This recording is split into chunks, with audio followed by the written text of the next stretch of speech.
வறுத்தரைச்ச chicken வறுவல் செய்யலாமா? நல்ல மசாலாலாம் எடுத்து வச்சுக்கோங்க. முதல்ல மிளகாயை தான் வறுக்கணும். 1/2 கிலோ சிக்கனுக்கு நான் ஒரு 6 மிளகாய் எடுத்திருக்கேன். அதோட மல்லியும் போட்டு வறுத்துக்கோங்க. அதுக்கப்புறமா நம்ம ஏலக்காய், கிராம்பு, பட்டை, அன்னாசிப்பூ, ஜாதி பத்திரி அதெல்லாத்தையுமே போட்டு நல்லா வறுத்து ஒரு ஓரமாக எடுத்து வச்சுக்கோங்க. அளவான எண்ணெய் தான் ஊற்றணும். ஒரே ஒரு ஸ்பூன் கூட நான் எண்ணெய் ஊற்றலை.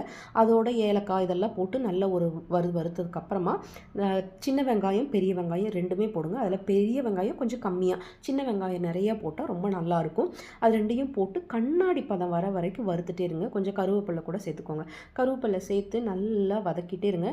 இதுக்கு இடையில நம்ம பண்ணி வச்ச பொடி ஆறிஞ்சுன்னா மிக்சியில் போட்டு நல்லா பொடி பண்ணி வச்சுக்கோங்க. கண்ணாடி பதம் வந்ததுக்கு அப்புறமா பூண்டு, இஞ்சி 2யுமே அரைச்சி பேஸ்ட் ஆக்கி அதையும் வருங்க. கொஞ்சம் நல்ல வாசனை வர வரைக்கும், அந்த பச்சை வாசனை போகிற வரைக்கும் நல்லா கிளறிட்டே இருங்க. கிளறி முடித்ததுக்கு அப்புறமா பார்த்திங்கன்னா வாங்கிட்டு வந்திருக்கிற சிக்கனை நல்லா கழுவி எடுத்து வச்சுருப்போம்ல, அதை எடுத்து போட்டுக்கோங்க. நான் 2 லெக் பீஸ் வேறு வாங்கிட்டு வந்திருந்தேன்.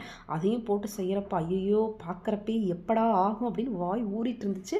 அதுக்கப்புறமா கொஞ்சம் உப்பு, கல்லுப்பு, அவங்கவுங்களுக்கு என்ன உப்பு அப்படி யூஸ் பண்ணுறீங்களோ அந்த உப்பை நீங்கள் யூஸ் பண்ணிக்கோங்க. சிக்கன் நல்லா கொஞ்சம் நேரம் அதுலேயே வணங்கட்டும். நல்லா உப்பு பிடிச்சதுக்கப்புறமா நீங்கள் மஞ்சத்தூள் ஆட் பண்ணி கொஞ்சம் வணக்கிட்டே இருங்க. வணக்கினதுக்கப்புறமா நல்லா தண்ணி விட்டுரும். தண்ணி விட்டதுக்கு அப்புறமா தான் நம்ம அரைச்சி வச்சுருக்கோம்ல அந்த பொடியை சேர்க்கணும். அதுக்கு முன்னாடியே சேர்த்துட்டிங்க அப்படின்னா அந்த சிக்கன் வெந்திருக்கு நல்லா வணங்கியிருக்கிற இதே வராது. அப்படியே ஒரு மாதிரி பச்சை வாசனை அடிக்கும்.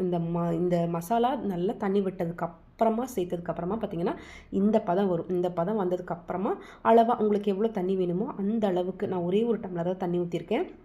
வந்ததுக்கப்புறமா தண்ணி ஊற்றி நல்லா வேக வச்சுக்கோங்க. ஒரு 5 நிமிஷம் அதுக்குள்ளேயுமே சிக்கன் நல்லா வெந்துடும். அதுக்கப்புறம் கருவேப்பிலையும் அதில் போட்டிருக்கேன். கொஞ்சம் லெமன், இதுவும் ஆப்ஷனல் தான், உங்களுக்கு வேணும்னா ஊற்றிக்கலாம், வேணாட்டி போட்டுக்கலாம். எனக்கு ரொம்ப பிடிச்சிருந்தது அதனால் நான் போட்டுக்கிட்டேன். என்னடா அப்படியே இருந்தனால கொட்டையெல்லாம் விழுந்திருக்குன்னு நினைக்காதீங்க, அதுவும் ஒரு தனி டேஸ்ட்டாக இருக்கும். அதனால் நான் அப்படியே ஆட் பண்ணிக்கிட்டேன்.